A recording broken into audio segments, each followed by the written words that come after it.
नमस्कार दोस्तों, मैं कौशल कुमार जीना सीखो बुक का पार्ट 8 लेकर आया हूं। तो आइए, एक छात्र की आप बीती।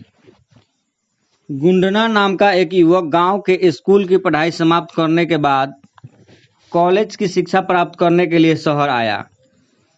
उसके माता पिता इतने धनवान नहीं थे कि उनकी शिक्षा का व्यवहार उठा सके, तथापि उसकी तीव्र इच्छा तथा अध्यापकों के प्रोत्साहन से उसके पिता ने उसके भविष्य को उज्जवल बनाने हेतु ऋण लेकर उसे पढ़ाई के लिए कॉलेज भेजा।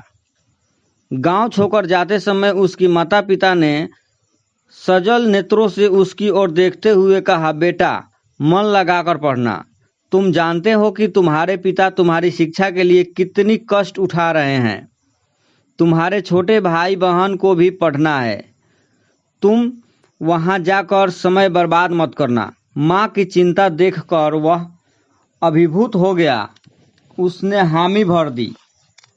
गांव छोड़ने से पहले उसने हनुमान जी के मंदिर में जाकर उसने प्रार्थना भी की। कॉलेज तथा छात्रावास के नए वातावरण में ढलते हुए कुछ समय बीत गए। 100 से भी अधिक छात्रों की इस कक्षा अब उसका महत्व भी कम हो गया था। कोई भी उसे मार्ग बताने वाला नहीं मिला। किसी की सलाह पर उसने ऐसे विषय की चुनाव कर ली जो उसकी रुचि के अनुकूल न थे। संकल्प तो उसने नियमित तथा एकाग्रचित होकर पढ़ने का किया था, परंतु वह उस पर अमल न कर सका। कुछ समय बाद पढ़ाई उसके समझ से बाहर हो गई और वह उबने लगा। क्रमशः उसका आत्मविश्वास जाने लगा और एक अज्ञात आकांक्षा के उसके मन पर अधिकार जम गया। वह सोचने लगा कि मुझे यह क्या हो रहा है। शिक्षकों से परिचित होने के बावजूद वह उसमें मिलकर उन्हें अपनी चिंताओं के विषय में अवगत कराने का साहस नहीं जुटा सका था। मित्रों ने समझाया, इसमें चिंता करने की कोई बात नहीं है।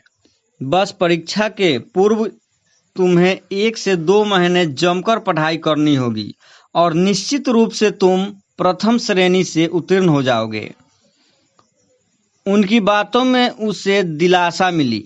वह कॉलेज के विभिन्न कार्यक्रमों में भाग लेने लगा, नाटक तथा फिल्में देखने लगा, नगर के आवश्यक कार्यों में भी उसने भाग लेने लगा। नागरिक जीवन के चकाचौंध में उसके हृदय को जीत लिया।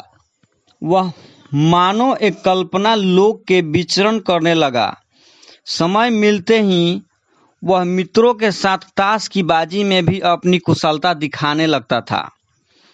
इसी प्रकार दिन बीतते गए और आखिरकार परीक्षा सिर पर आ पहुंचा। अब उसे होश आया। समय से तथा उचित भोजन की परवाह किए बिना वह रात भर पढ़ने लगा। निद्रा को भगाने के लिए वह दवाइयां लेता और धूम्रपान करता। परीक्षा ज्यों-ज्यों निकट आती गई, त्यों-त्यों उसकी चिंता भी बढ़ती गई। पुस्तकें उसे बोझ प्राप्ति होने लगी। वह उस पर वर्ष की परीक्षा छोड़कर अगले वर्ष उसने बैठने की सोचने लगा। आखिरकार किसी तरह परीक्षा में कुछ लिखने के बाद अपने बुरे स्वास्थ्य तथा दुखी मन के साथ वह गांव लौटा। परिवार के लोगों ने सोचा कि पढ़ाई के कठोर परिश्रम के कारण ही वह थका थका सा दिख रहा है, अतः उसकी इच्छा देखभाल की गई। परीक्षा फल निकलने पर पता चला कि उसका नाम उत्तीर्ण छात्रों में न था। इसके लिए उसने अपने भाग्य को दोष दिया और बोला कि उसके ग्रह नक्षत्रों की स्थिति ठीक नहीं चल रही है।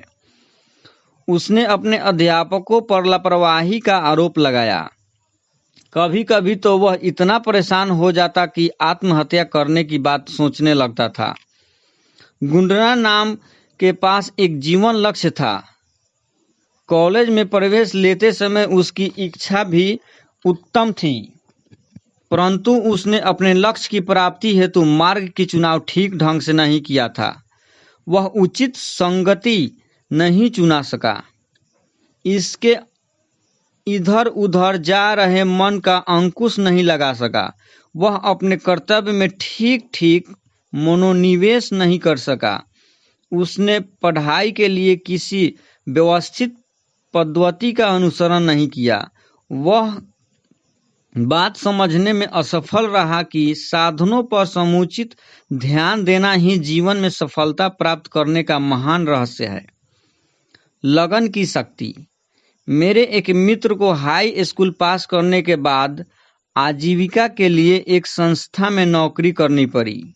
परिवार के भरण पोषण के लिए उसे प्रतिदिन 8 घंटे परिश्रम करना पड़ता था, परंतु इतनी व्यस्तता के बावजूद वह प्राइवेट छात्र के रूप में एमए परीक्षा में बैठा।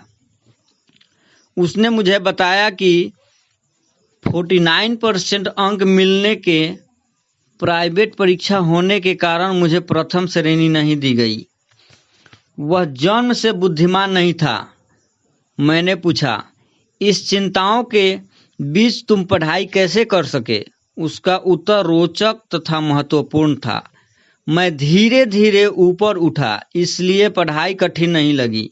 परीक्षा की तैयारी के रूप में वह नियमित रूप से गंभीरतापूर्वक 2 घंटे पढ़ता था। जब हम क्रीड़ा, संगीत या व्याख्यान आदि किसी भी क्षेत्र में सफल हुए विशिष्ट व्यक्तियों को देखते हैं तो हम उनकी उपलब्धियों को प्रकृति प्रदत्त मान लेते हैं और सोचते हैं कि हम कभी उनके समान नहीं हो सकते। परंतु हमें भूलना नहीं चाहिए कि उनकी आपात दृश्यमान विलक्षण सफलता के पीछे वर्षों का नियमित अभ्यास रहा है। वर्षों के कठिन परिश्रम के द्वारा कोई उपलब्धि कर लेने से भला चमत्कार का स्थान कहाँ है। यद्यपि हो सकता है कि वैसी सफलता पाना हमारे लिए संभव न हो, तथापि किसी के द्वारा वर्षों के कठोर परिश्रम से इसकी उपलब्धि करना क्या स्वाभाविक नहीं है? अध्यवसाय या लगन ही हमारी शक्ति का आधार है। जब हम जल्दीबाजी में किसी बड़ी या महत्वपूर्ण उपलब्धि के लिए प्रयास करते हैं तो हम प्रायः हताश तथा निराश हो जाता है।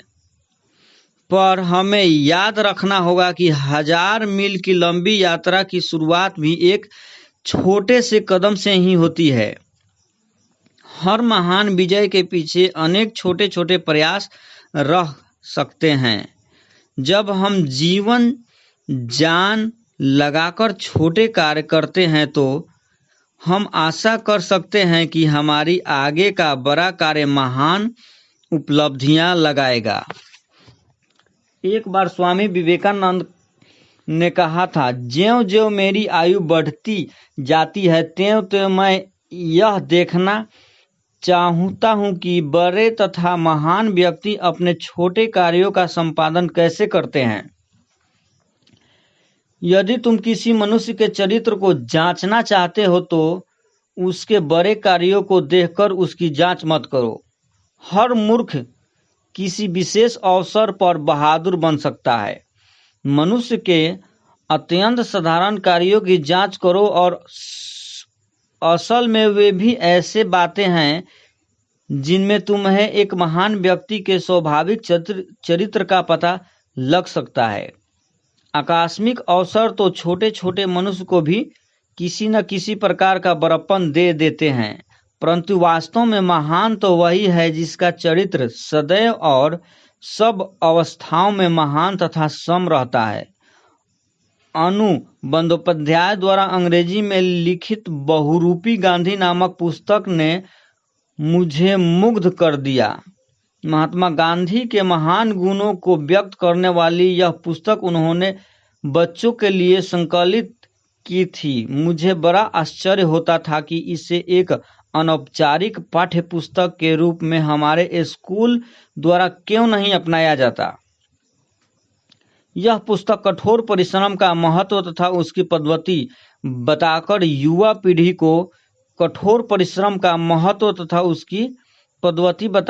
पीढ़ी को प्रेरणा तथा शक्ति प्रदान कर सकती है। इसे पढ़ने से अनुभव होता है कि गांधी जी की दैन नीति क्षण प्राप्ति क्षण के कार्यों से भी उसकी महानता का भाव व्यक्त होता था। कुछ लोगों की दृष्टि में छोटे मोटे कार्य उबाऊ होते हैं। वे लोग छोटी चीजों को तुच्छ तथा ध्यान देने के अयोग्य समझते हैं। उन पर ध्यान देना उन्हें अपने स्वाभिमान के विरुद्ध लगता है।